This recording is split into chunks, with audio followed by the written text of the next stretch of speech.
Shalom, saudaraku yang dicintai Tuhan Yesus Kristus. Kembali kita akan bersama-sama melanjutkan pembahasan kita mengenai pintu masuk ke dalam ruangan Maha Suci atau menuju kepada kesempurnaan. Sebagaimana telah dijelaskan pada season yang lalu bahwa di dalam suratan Ibrani yang berbicara khusus mengenai pintu tirai itu, Allah telah menetapkan adanya perubahan cara, terutama di dalam menetapkan imam besar dari cara yang lama menurut peraturan Taurat atau hukum Taurat yang dikenal dengan imamat Lewi, tepatnya tahbisan Harun dan anak-anaknya, kepada cara yang baru. Dan di dalam sistem yang baru ini, di dalam Allah menetapkan imam besarnya, itu berdasarkan menurut peraturan Melkisedek. Jadi dapat disimpulkan bahwa jalan masuk atau pintu masuk menuju kepada ruangan Maha Suci atau daerah kesempurnaan itu sangat ditentukan oleh adanya dasar hukum tentang imamat,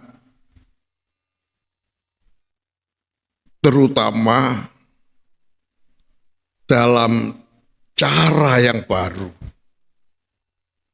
yaitu didasarkan kepada peraturan menurut Melkisedek. Sebagaimana Allah telah mengangkat, menetapkan terhadap anak laki-lakinya sendiri, yaitu Yesus Kristus, yang dikenal berasal dari suku lain, dari suku Lewi, yaitu suku Yehuda. Maka dasar hukum yang dipakai oleh Allah adalah menurut peraturan Melkisedek. Sekaligus ini menjadi satu referensi atau menjadi satu landasan hukum bagi suku-suku lain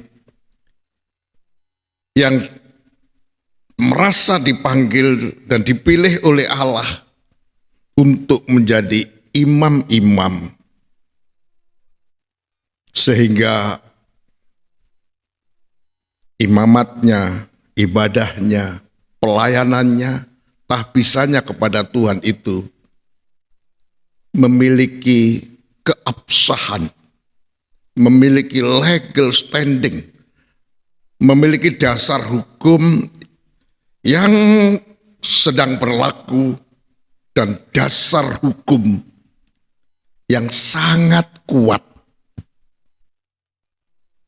Dan pada season yang ke-20 ini, saya ingin mengajak kepada saudara-saudara yang dikasihi oleh Tuhan untuk membaca di dalam suratan Ibrani pasal yang ke-8.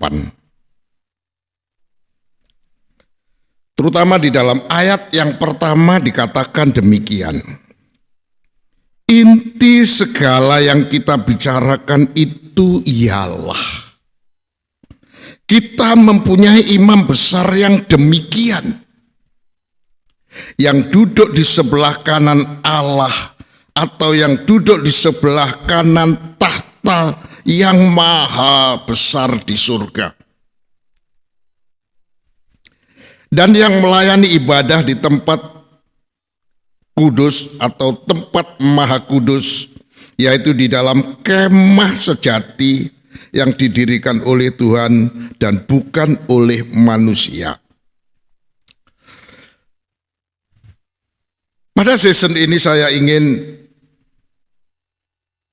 mengajak saudara bersama-sama dengan saya untuk memahami dalam, mengerti betul terhadap kepemilikan kita mengenai imam besar, ya, yang menjadi kepunyaan kita, milik kita, yang memiliki dasar hukum yang sangat kuat. Sebagaimana sekali lagi dijelaskan pada season sebelumnya, yaitu didasarkan pada peraturan Melkisedek yang dikatakan di dalam Ibrani 7, peraturan Melkisedek atau cara menurut Melkisedek itu adalah orang yang menjadi imam bukan berdasarkan peraturan-peraturan manusia atau peraturan secara keturunan jasmani, tetapi berdasarkan hidup yang tidak dapat binasa. Seperti dikatakan di dalam ayat 17, sebab tentang Yesus diberi kesaksian, engkau adalah imam untuk selama-lamanya menurut peraturan Melkisedek. Jadi peraturan Melkisedek ini lah yang menjadi dasar hukumnya Allah menetapkan anak laki-lakinya, yaitu Yesus Kristus itu, untuk menjadi imam selama-lamanya. Dari satu kali Allah menetapkan imam berdasarkan menurut peraturan Melkisedek, maka akan berlaku untuk selama-lamanya. Dan di dalam Ibrani pasal 7 ini telah dijelaskan bahwa peraturan menurut Melkisedek yang dijadikan dasar hukum oleh Allah untuk mengangkat anak laki-lakinya sendiri, yaitu Yesus Kristus, untuk menjadi imam selama-lamanya. Oleh karena itu, dasar hukum yang digunakan oleh Allah ini sangat kuat, berbeda dengan hukum peraturan yang lama, di mana di dalam mengangkat imam besarnya itu tidak disertai dengan sumpah. Tapi sesudah hukum Taurat, Allah menetapkan anak laki-lakinya Yesus Kristus menjadi imam besar itu disertai dengan sumpahnya. Sehingga ini merupakan satu kelebihan dari dasar hukum yang ditetapkan oleh Allah menurut peraturan Melkisedek. Karena di dalam menetapkan imam, Allah telah menyertakan sumpahnya. Dan yang kedua, padanya itu memiliki kehidupan yang tidak binasa, yang tidak dapat dibinasakan. Kehidupannya adalah kekal, sehingga jabatan imam besar yang diemban oleh anak laki-lakinya Allah Yesus Kristus itu sangat kuat dan dapat menjamin bagi orang-orang yang datang kepada Allah melalui dia untuk memperoleh keselamatan yang sempurna, dan yang paling penting dalam kehidupannya Yesus sebagai imam besar, itu hidupnya telah mencapai kesempurnaan. Dalam hidupnya itu tidak ada dosa, tidak ada kesalahan. Sehingga imam besar yang demikian inilah yang tepat. Dan dikatakan di dalam suratan Ibrani pasal 8, ini menjadi intinya segala pembahasan, segala pembicaraan. Dan dikatakan di dalam Ibrani pasal 8 ayat yang pertama itu, karena memang kepemilikan kita terhadap imam yang sangat kuat dasar hukumnya, dan imam besar yang sangat tepat bagi kita, bahkan imam besar yang dapat menjamin keselamatan kita yang sempurna, atau menjamin untuk membawa kita masuk ke dalam ruangan maha suci, berada di dalam daerah kesempurnaan, menjadi orang-orang yang disempurnakan. Oh, ini adalah sesuatu hal yang sangat kuat. Oleh karena itu, sungguh ini merupakan satu dikatakan inti atau pokok dari seluruh pembicaraan, seluruh permasalahan. Kalau kita mempunyai imam besar yang demikian, terutama di dalam kita berhadapan atau di dalam kita berbicara mengenai persoalan hukum. Ya sedikit ya, saya ingin, karena sejak pertengahan Juli, 1 bulan Agustus penuh, bahkan sampai sekarang ini, masyarakat Indonesia disuguhi oleh berita atau oleh pembahasan mengenai hukum, karena penegak hukum Republik Indonesia, yaitu Kepolisian Republik Indonesia, sekarang ini sedang menghadapi masalah yang pelik, karena polisi, bahkan pucuk pimpinannya, polisi itu tersandung hukum pidana yang sangat berat. Kalau di KUHP itu pasalnya adalah 340, junto 338. Jo 5556 ya, menurut berita yang saya ikuti. Dan jadi ini memang di tengah-tengah pergumulan kami untuk bisa mengungkapkan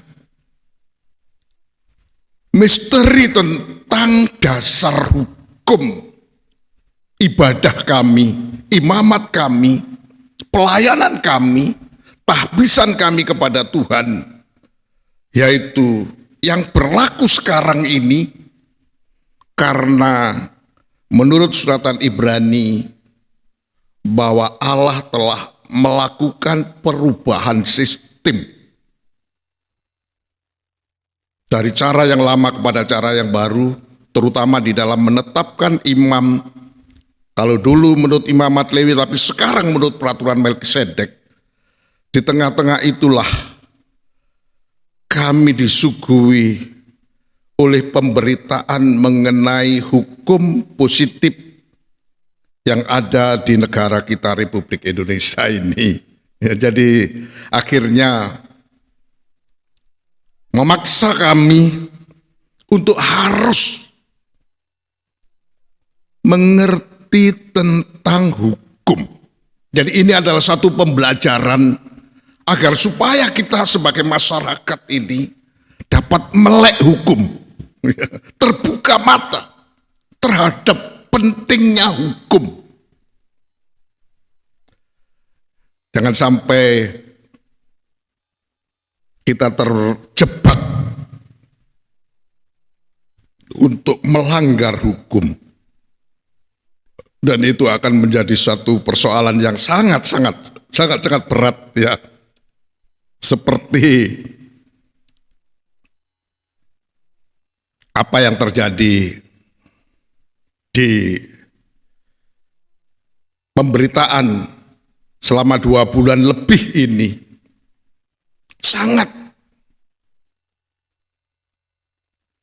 menyedot perhatian kita supaya kita bisa mengerti tentang hukum. Ya, dari lewat pemberitaan itu kami sekeluarga, orang yang awam terhadap hukum, itu setiap kali kami di meja makan di mana kami juga terbawa untuk membahas. Ya, sampai-sampai ibunya dalam masak, kalau kami sedang membahas itu terbawa harus masakannya sampai kosong ya. Jadi ini, tapi ada baiknya karena memang ini pelajaran yang sangat berharga agar supaya sekali lagi kita melek hukum. Apalagi bersamaan dengan itu, bukan secara kebetulan tapi memang seizin Tuhan, dalam tahun 2022 ini kami sedang bergumul untuk dapat mengerti, memahami tentang dasar hukum kami sebagai suku lain, bangsa lain dari Israel. Yang jelas, kalau kami menggunakan dasar hukum yang lama, yaitu menurut peraturan Taurat,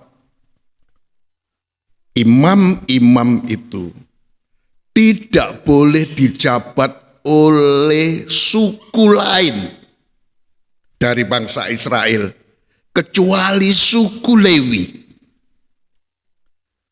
Oleh karena itu, kami sangat bersyukur, sangat berterima kasih kepada Tuhan, karena Tuhan berkenan mengungkapkan dasar hukum bagi kami bersama dengan jemaat untuk beribadah kepada Tuhan, untuk melayani Tuhan, untuk mentahbiskan diri kami kepada Tuhan, yaitu dengan dasar hukum menurut peraturan Melkisedek, sebagaimana yang dipakai oleh Allah di dalam menetapkan anak laki-lakinya sendiri, yaitu Yesus Kristus, untuk menjadi imam. Allah menggunakan peraturan Melkisedek yang sangat kuat, sangat tepat itu.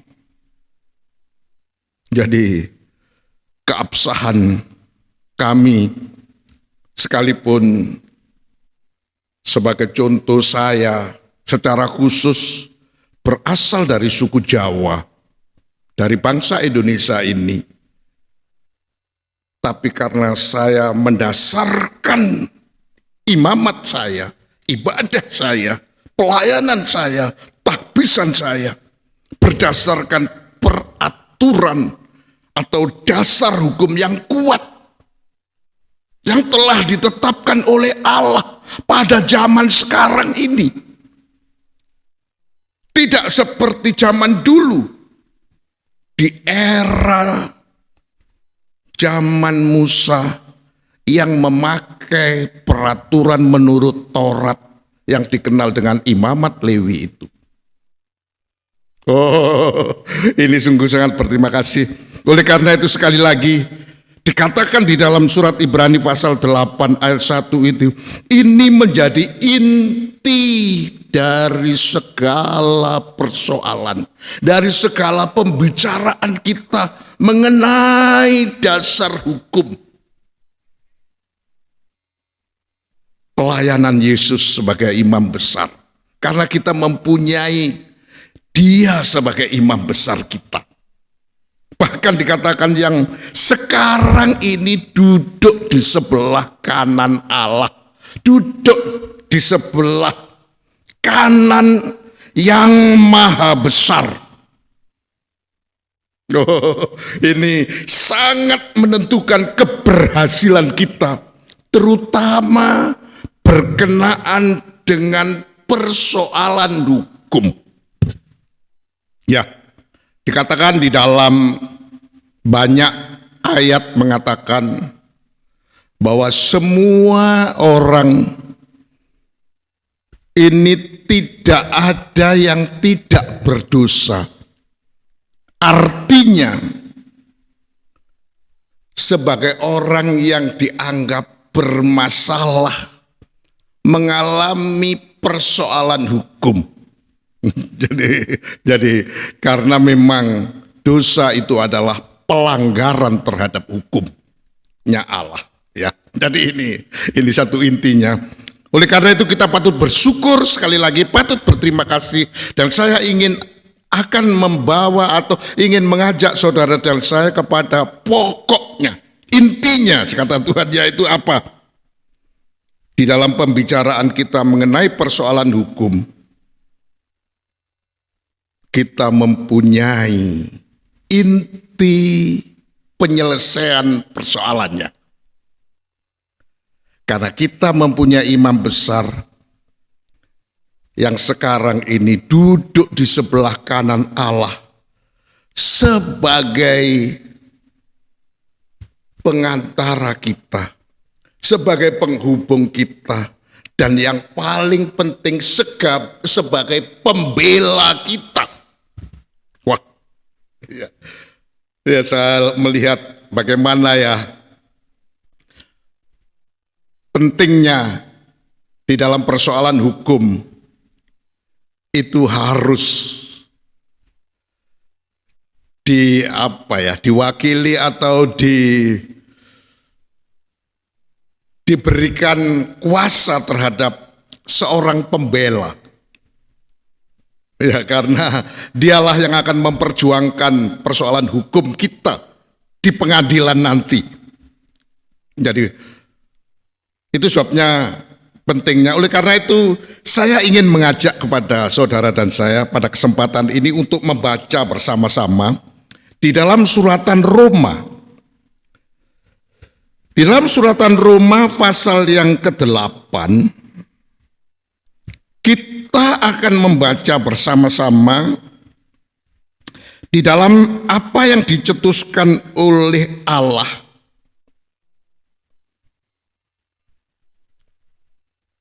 Coba kita baca aja secara agak komplit sedikit ya. Roma pasal 8 ayat 31. Sebab itu apakah yang akan kita katakan tentang semuanya itu? Tentang persoalan hukum yang menyangkut kehidupan kita itu. Jika Allah di pihak kita, siapa yang akan melawan kita? Di sini. Dan kemudian Ia yang tidak menyayangkan anaknya sendiri tapi yang menyerahkannya bagi kita semua, bagaimana mungkin Ia tidak mengaruniakan segala sesuatu kepada kita bersama-sama dengan Dia? Allah telah menyerahkan anaknya kepada kita sebagai imam besar yang ditetapkan menurut peraturan Melkisedek, yang ada di pihak kita. Maka tidak mungkin dia tidak akan melaksanakan tugasnya di dalam membela kita. Oleh karena itu dikatakan ayat 33, perhatikan dengan baik. Siapakah yang akan menggugat orang-orang pilihan Allah? Allah yang membenarkan mereka. Siapakah yang akan menghukum mereka? Perhatikan ayat 34. Kristus Yesus yang telah mati, bahkan lebih lagi yang telah bangkit, yang juga duduk di sebelah kanan Allah, yang malah menjadi pembela bagi kita. Oh, ini saudaraku yang kekasih. Di dalam menghadapi persoalan hukum yang kita hadapi, yang membuat kita menjadi sebagai orang-orang yang berdosa. Pada season yang ke-20 ini, Allah telah menegaskan, apapun yang kita bicarakan mengenai persoalan hukum atau persoalan dosa, tidak perlu kita khawatir, tidak perlu kita takut. Kalau saja kita mempunyai imam besar yang sekarang ini duduk di sebelah kanan Allah. Ini menjadi inti persoalannya. Ini menjadi inti penyelesaiannya. Karena dijelaskan di dalam suratan Roma pasal ke-8 ini. Dengan dia diserahkan menjadi imam besar yang ditetapkan oleh Allah menurut peraturan Melkisedek menjadi imam selama-lamanya, maka kita sebagai orang pilihan Allah, orang yang dipanggil dan dipilih oleh Allah untuk masuk ke dalam ruangan Maha Suci, untuk menuju kepada kesempurnaan, untuk supaya terjadinya penyelesaian persoalan hukum, persoalan dosa. Maka Allah melalui Yesus Kristus yang sekarang ini duduk sebelah kanan Allah inilah yang akan menjadi penentu untuk membela kita, sehingga dikatakan kita akan dibenarkan. Dan tidak akan ada orang yang dapat menghukum. Dan juga tidak ada di hadapan Allah pun. Kita akan dibebaskan dari jerat hukum. Oleh karena itu, arti kematian Tuhan untuk menjadi seorang imam besar yang telah mempersembahkan tubuhnya sendiri untuk menjadi korban penghapus dosa, korban penyelesaian dosa, penyelesaian hukum. Itu tidak perlu kita ragukan. Bahkan oleh kematiannya Yesus, maka pintu tirai itu telah terobek, sehingga kita dapat masuk melalui dia di dalam ruangan Maha Suci, menuju ke daerah kesempurnaan itu. Karena persoalan hukum yang telah kita alami itu memperoleh pembenaran. Oh, jadi tidak akan ada penuntut atau yang dikenal kalau di Indonesia di jaksanya itu akan menggugat kita supaya kita bisa masuk ke dalam penghukuman. Apapun yang telah kita lakukan di dalam melanggar hukumnya Allah, itu semuanya telah diatasi dengan kepemilikan kita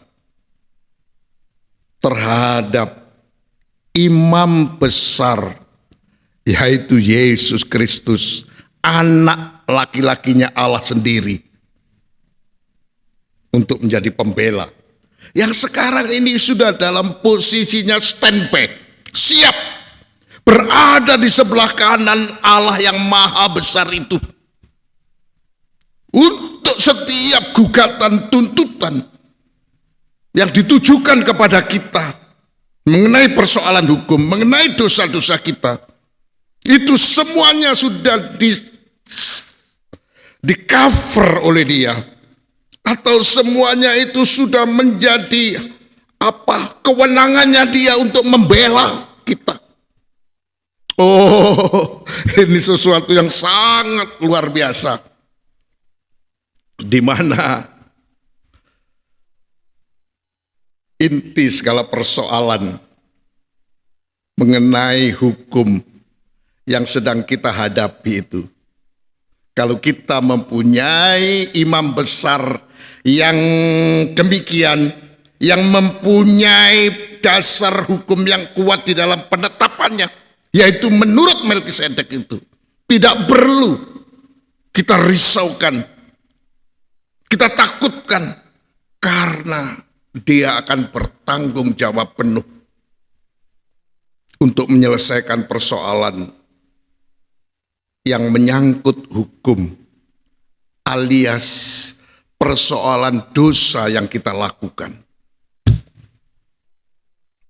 Karena Dia adalah imam besar yang sangat bertanggung jawab untuk membela kita. Artinya kita sebagai kliennya tidak perlu khawatir, kita serahkan. Dikatakan di dalam ayat 33, siapakah yang akan menggugat, dan siapakah yang akan menuntut dan menghukum kita? Karena kita mempunyai imam besar yang telah mati, mempersembahkan darahnya untuk dibawa masuk ke dalam ruangan maha suci, agar supaya kita dapat dilepaskan, dibela. Persoalan hukum kita supaya dapat terselesaikan. Persoalan dosa kita ini semua clear. Bahkan kita akan terlepas dari jerat hukum. Oh, karena kita mempunyai pembela yang luar biasa. Sekarang ini Dia duduk di sebelah kanan Allah, siap untuk membela saya dan saudara. Itu sebabnya kepemilikan kita terhadap imam besar yang demikian, yang berdasarkan menurut peraturan yang sedang berlaku, yaitu menurut peraturan Melkisedek, yang saya katakan seperti yang dijelaskan pada season 19, dasar hukumnya kuat karena penetapannya disertai sumpahnya Allah, dan tidak bisa diganggu gugat oleh siapapun karena keabsahannya, legitimasinya itu sangat kuat untuk membela kita, supaya permasalahan hukum yang kita hadapi itu semua bisa dikelirkan. Kita akan memperoleh pembebasan Oh, haleluya. Patut kita puji. Tapi coba saya ingin mengajak kepada saudara dan saya bahwa posisi Tuhan yang duduk di sebelah kanan Allah itu bukan saja sebagai pembela bagi kita, tapi dia sebagai kepala, sebagai penanggung jawab penuh atas kehidupan kita. Coba kita baca di dalam suratan Efesus pasal yang pertama. Saya ingin mengajak saudara dan saya untuk membaca pada ayat 18 ya. Agak saya tambahkan sedikit supaya agak sedikit komplit. Efesus pasal pertama ayat 18 berbunyi demikian. Dan supaya ia menjadikan mata hatimu terang, agar kamu mengerti pengharapan apakah yang terkandung dalam panggilannya. Jadi ini Rasul Paulus atau Tuhan ingin keterpanggilan kita kepada Tuhan, terutama untuk kita dapat masuk ke dalam ruangan Maha Suci, untuk menuju kepada kesempurnaan, menjadi kehidupan yang diselesaikan persoalan hukumnya, untuk menjadi tidak lagi sebagai pelanggar hukum, sebagai orang yang berdosa, tapi diselesaikan oleh Tuhan dengan tugasnya sebagai seorang imam besar yang tupoksinya itu memang untuk melayani di dalam ruangan Maha Suci, menyelesaikan persoalan dosa dengan membawa darahnya sendiri, agar supaya kita disucikan dan disempurnakan olehnya. Ya. Oleh karena itu, biarlah kita bisa terbuka mata. Mata kita menjadi terang terhadap panggilannya. Jadi ini sedikit saya ingin memberikan penekanan bahwa keterpanggilan kita itulah yang menentukan. Karena kepada orang yang terpanggil, orang yang dipanggil oleh Tuhan itu dikatakan demikian, Allah betapa kayanya kemuliaan bagian yang ditentukannya bagi orang-orang kudus, kepada orang yang dipanggil oleh Allah untuk masuk ke dalam ruangan Maha Suci itu, ke daerah kesempurnaan itu. Tuhan telah menyediakan kekayaan kemuliaan. Pertama itu disediakan. Dan ini harus kita ketahui, kita mengerti, kita harus terbuka mata terhadap ini. Oleh karena itu saya ingin menekankan pada season ini tentang keterpanggilan kita. Jadi apapun yang harus kita hadapi, kalau kita terpanggil, kita tidak akan menyerah. Apalagi kita mempunyai inti dari segala permasalahan yang harus kita bicarakan. Kita mempunyai imam besar yang sangat kuat untuk menjadi pembela kita, yang sekarang duduk di sebelah kanan Allah. Tetapi bukan hanya dia sebagai pembela, dia sebagai penyedia kemuliaan, kekayaan kemuliaan. Kata ayat yang ke-18 tadi, tapi juga ayat 19, dan betapa hebat kuasanya bagi kita yang percaya, sesuai dengan kekuatan kuasanya yang dikerjakan di dalam Kristus, dengan membangkitkan dia dari antara orang mati dan mendudukkan dia di sebelah kanan Allah. Di samping Allah menyediakan kekayaan kemuliaan, tapi juga Allah menyertakan kuasanya yang hebat, kuasanya yang sangat besar, sebagai contoh soal kuasa yang dahsyat, kuasa yang hebat itu telah dipakai di dalam membangkitkan Yesus Kristus dan mendudukkan dia di sebelah kanannya. Ini posisi yang sangat strategis. Dialah yang akan menjamin bagi kita untuk memperoleh kekayaan kemuliaan. Dan dialah yang akan menjamin kita untuk kita memperoleh kuasanya yang hebat. Orang mati saja bisa dihidupkan.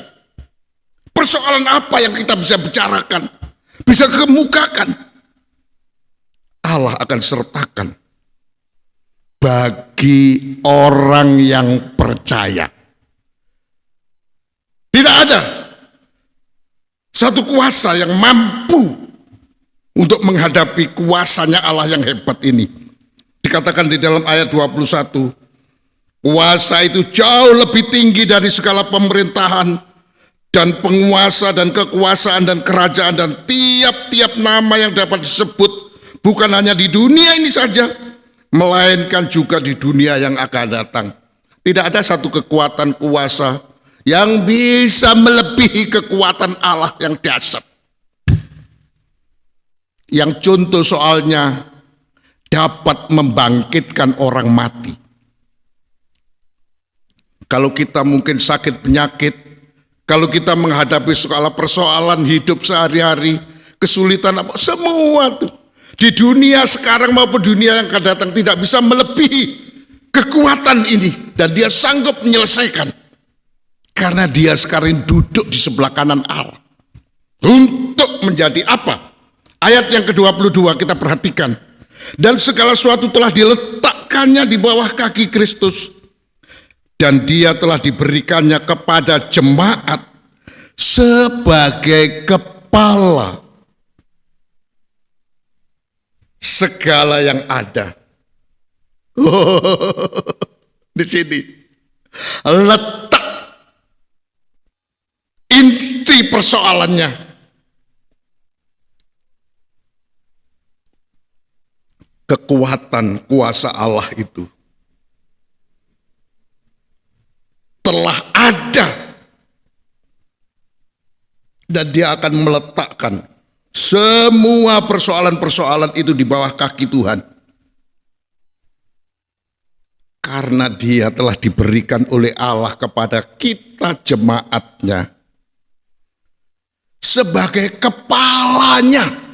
Tapi coba kita baca di dalam ayat 23, jemaat yang adalah tubuhnya, yaitu kepenuhan dia yang memenuhi semua dan segala sesuatu. Dalam salinan bahasa Indonesia terjemahan masa kini dikatakan bahwa jemaat adalah tubuh Kristus, disempurnakan oleh dia yang menyempurnakan segala sesuatu dimanapun juga.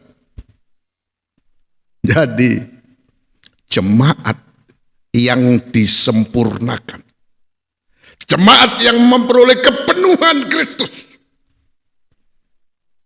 itu adalah tubuhnya. Artinya memiliki kepala yang bertanggung jawab atas tubuhnya, yaitu Kristus yang sekarang duduk di sebelah kanan Allah. Bukan hanya membela, dia pasti memelihara, menjaga, melindungi terhadap tubuhnya sendiri. Oleh karena itu penting bagi saudara dan saya untuk menjadi jemaat yang disempurnakan. Jemaat yang memperoleh kepenuhan Kristus. Atau jemaat yang bisa masuk ke dalam ruangan maha suci untuk ditetapkan oleh Allah sebagai tubuhnya Kristus, dan Kristus sebagai kepalanya, yang padanya ada betapa kekayaan kekayaan kemuliaan yang ada padanya itu begitu banyak, begitu besar. Dan itu yang disediakan bagi kita yang terpanggil. Sekali lagi, kata-kata yang terpanggil. Sebab ini memang disediakan bagi orang-orang yang terpanggil. Mungkin bagi orang yang tidak terpanggil untuk bisa masuk ke dalam ruangan maha suci atau menuju kepada kesempurnaan itu, kekayaan kemuliaan itu tidak perlu mungkin. Mungkin mereka hanya memerlukan kekayaan kemuliaan dunia saja. Bahkan mungkin tidak perlu kuasa yang hebat. Karena sudah merasa bahwa dirinya sudah hebat. Ya. Oleh karena itu sekali lagi, keterpanggilan kita untuk bisa mengungkap misteri di balik pintu tirai, untuk bisa masuk ke dalam ruangan maha suci, itu sangat menentukan. Karena oleh Allah telah disediakan kekayaan kemuliaan, dan yang paling penting adalah memperoleh kuasa yang hebat. Kuasa yang dikatakan sebagai contoh soalnya, kuasa itu telah dipakai oleh Allah di dalam membangkitkan Yesus dari antara orang mati dan didudukkan di sebelah kanan Allah. Inilah kuasa yang dimiliki Allah untuk menjadikan kehidupan kita sesuai dengan dasar hukumnya, menjadi kehidupan yang tidak dapat dibinasakan, menjadi kehidupan yang memperoleh kehidupan yang kekal. Oh, haleluya Tuhan, luar biasa. Oleh karena itu sekali lagi,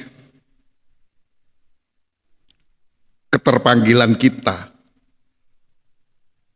untuk memiliki seorang imam besar yang sekarang ini duduk di sebelah kanan Allah sangat menentukan untuk menyelesaikan segala pembicaraan, segala persoalan, terutama persoalan yang berkenaan dengan hukum. Tidak usah takut, tidak akan ada orang yang berani menggugat kita, tidak akan ada orang yang berani menghukum kita, karena kita mempunyai pembela yang hebat, yang luar biasa, yaitu Yesus Kristus sebagai imam besar yang sekarang duduk di sebelah kanan Allah. Dia yang akan membenarkan kita, dia yang akan menanggung semua persoalan hukum kita. Kita perlu memberikan surat kuasa sepenuhnya agar persoalan hukum kita dapat diselesaikan oleh sang pembela kita. Tapi posisi dia di sebelah kanan Allah itu, duduk di sebelah kanan Allah, bukan saja hanya sebagai pembela. Dia akan menyediakan kekayaan kemuliaan Allah, dan dia akan menyediakan kuasanya yang terhebat, kuasanya yang luar biasa bagi orang-orang yang percaya, yang terpanggil untuk bisa mempercayai kuasa ini. Ini disediakan bagi kita yang terpanggil dan percaya, memberikan kepercayaan penuh kepadanya agar kuasa ini dinyatakan. Karena Allah telah menetapkan kepadanya sebagai kepala dari jemaat yang disempurnakan. Karena jemaat yang disempurnakan itu statusnya adalah tubuhnya Kristus, atau tubuh yang dikepalai oleh Kristus yang telah duduk di sebelah kanan Allah. Maka dia pasti bertanggung jawab, sebab kata suratan Efesus pasal yang kelima, tidak pernah ada orang membenci tubuhnya, pasti dia akan merawatinya, pasti dia akan memeliharanya, pasti dia akan menjaga dan melindunginya. Oh, sungguh luar biasa kepemilikan kita terhadap imam besar menurut peraturan Melkisedek yang sekarang ini duduk di sebelah kanan Allah untuk menjadi pembela bagi kita yang mengalami persoalan hukum. Bahkan dia sekarang ini sebagai kepala atas kita tubuhnya, yaitu jemaat yang kepenuhan dia, jemaat yang disempurnakan oleh dia, yang telah menjadi imam besar yang sempurna itu. Puji Tuhan, saudaraku yang kekasih. Sungguh kita bisa katakan apa yang menjadi pokok pembicaraan kita, apa yang menjadi persoalan permasalahan kita. Kata surat Ibrani, intinya ada pada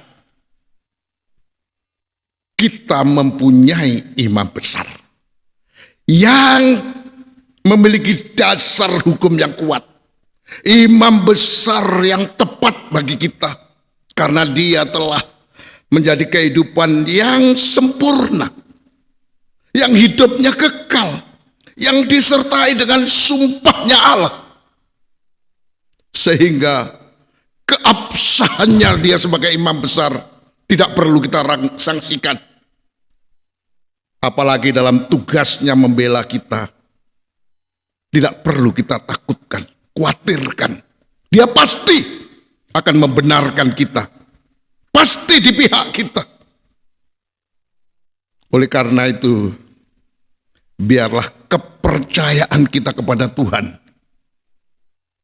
artinya kita berikan surat kuasa penuh baginya untuk membela kita, kepentingan kita, terutama untuk menyelesaikan persoalan hukum, persoalan dosa kita. Bahkan sangat-sangat penting, bukan hanya sebagai pembela, tapi sebagai kepala yang bertanggung jawab, yang pasti akan membela, pasti akan memelihara, pasti akan menjaga, pasti akan melindungi kita, karena padanya ada kuasa yang hebat, kuasa yang luar biasa, kuasa di atas segala kekuatan yang ada, dari baik pemerintah, penguasa, maupun dikatakan ada segala pemimpin, tuan-tuan dan sebagainya. Tidak perlu kita takutkan, dia di atas dan memiliki kemampuan yang luar biasa. Orang mati saja bisa dibangkitkan, apalagi persoalan apa saja yang kita alami. Tuhan pasti sebagai kepala akan bertanggung jawab penuh.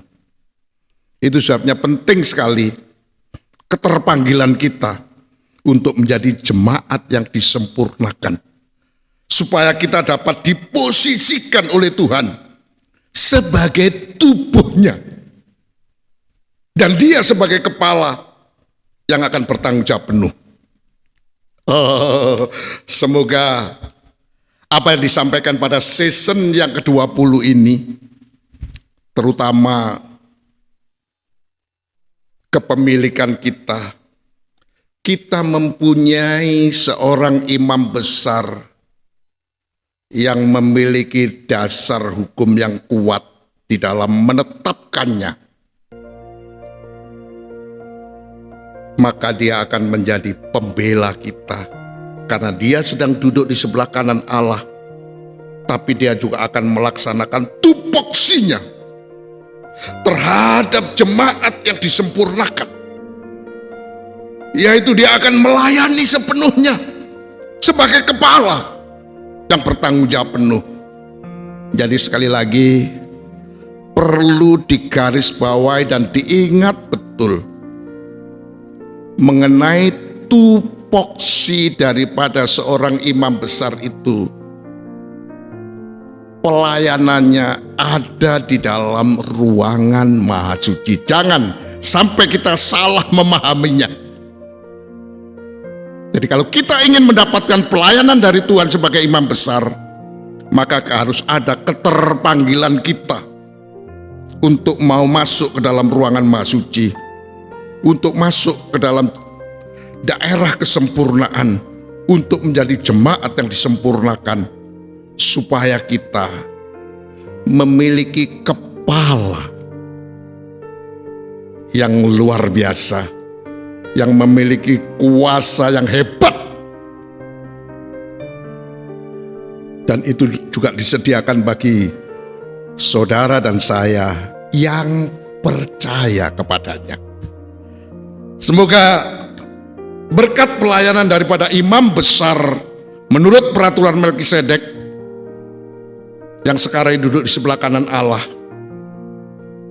dapat memberkati saudara yang terpanggil, yang dipanggilnya untuk masuk ke dalam ruangan maha suci, menjadi jemaat yang disempurnakan oleh Tuhan, supaya dikepalai oleh Tuhan, memberkati saudara, juga memberkati saya.